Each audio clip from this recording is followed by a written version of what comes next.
এখানে আজকে আপনাদেরকে থার্ড পার্টি এনার্জি আপডেট দেব। থার্ড পার্টি আপনাদেরকে নিয়ে কি ভাবছে বা কী চিন্তা করছে বা কী কী এদের প্যাটার্ন, এরা কি কি করে, এরা শক্তিটা কোত্থেকে পায় সেই জিনিসটাই বলবো। প্রথমত হচ্ছে আগে যে জিনিসগুলো চ্যানেল মেসেজ হয়েছে সেগুলো আপনাদেরকে আগে বলে দিই। থার্ড পার্টির মেন যে সাইন, থার্ড পার্টির যে এনার্জিটা যে পায়, নেগেটিভ কাজ করার যে এনার্জিটা পায়, যে ইনফ্লুয়েন্স হয়, সেটার মেন যে কারণ সেটা হচ্ছে আপনাদের ফিয়ার।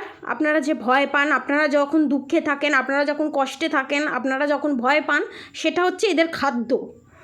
এদের নেগেটিভ কাজ করার খাদ্য হচ্ছে আপনাদের দুঃখ, আপনাদের ভয়, আপনাদেরকে ডিমোটিভেট করা, আপনাদের সোল পারপাস, লাইফ পারপাস থেকে আপনাদেরকে সরিয়ে আনা, এবং আপনারা যাতে আপনাদের লাভ লাইফে, ম্যারেজ লাইফে যাতে হ্যাপি থাকতে না পারেন সোলমেটের সঙ্গে, টুইন ফ্লেমের সঙ্গে। কারণ আপনারা যদি এক হয়ে যান তাহলে আপনারা অনেক সোল পারপাস, লাইফ পারপাস করবেন, আপনাদের অনেক নাম যশ খ্যাতি হবে, যেটা ওরা দেখতে চায় না।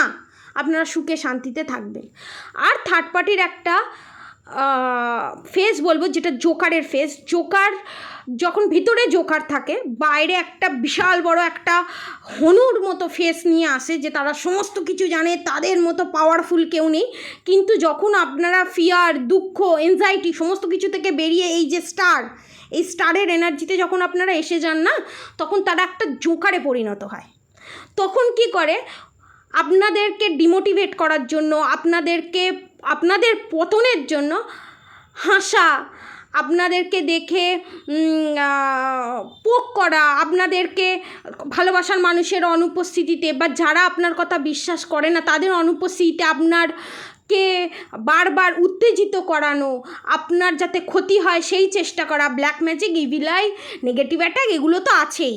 মানে এরা বারবার ফেল হবে, বারবার ফেলিওর হয়, এরা কি করে তারপর আবার বারবার এই কাজগুলো করতে এরা সক্ষম হয়। কিন্তু এইবার পাইয়া ঘুমিয়ে যাবে। এরপর থেকে এরা যতবার এই কাজ করবে, ঘুরে মাল্টিপ্লাই হয়ে, দ্বিগুণ হয়ে, হাজার গুণ হয়ে তাদের কাছেই ফেরত যাবে। এটা রাধারানীর ব্লেসিং আপনাদের ওপরে, ফুল প্রোটেকশানের ভিতরে আপনারা আছেন। সেকেন্ড থিংস, এরা অন্যায় করবে, ভুল করবে, দোষ করবে, আর ভগবানের কাছে গিয়ে বলবে, আপনাদেরকে শুনিয়ে বলবে, আমি তো অনেক পাপ করেছি, আমি অনেক খারাপ কাজ করেছি, কত লোককে ক্ষমা করে দাও, আমাকে ক্ষমা করবে না। ভাবে যে এরা ভগবানকেও ম্যানিপুলেট করে নিতে পারবে, কিন্তু এটা বোঝে না ওরা ভগবান, ওটা যত ইউনিভার্স আছে তার মালিক সে, এটা কিন্তু সে বোঝে না। একের পর একটা ভুল করে যেতে থাকে এবং তারা নিজেকে সঠিক প্রমাণ করার চেষ্টা করে। এবারে সমস্ত কিছু ঘুরে তাদের জিনিস তাদের কাছেই ফেরত যেতে চলেছে। যতই জ্বালাক আপনাদের লাইফ থেকে, যারা অনেক বছর হয়ে গেছে এই থার্ড পার্টিকে নিয়ে, থার্ড পার্টির অত্যাচার সহ্য করতেন, আপনার থার্ড পার্টির সাথে সমস্ত কার্মা কাট হয়ে গেছে। এবার আপনারা থার্ড পার্টির থেকে রিলিজ পেতে চলেছেন, এটা কনফার্মেশন। আপনারা সবাই সুস্থ থাকুন, ভালো থাকুন। আজকের মতো এতটুকু।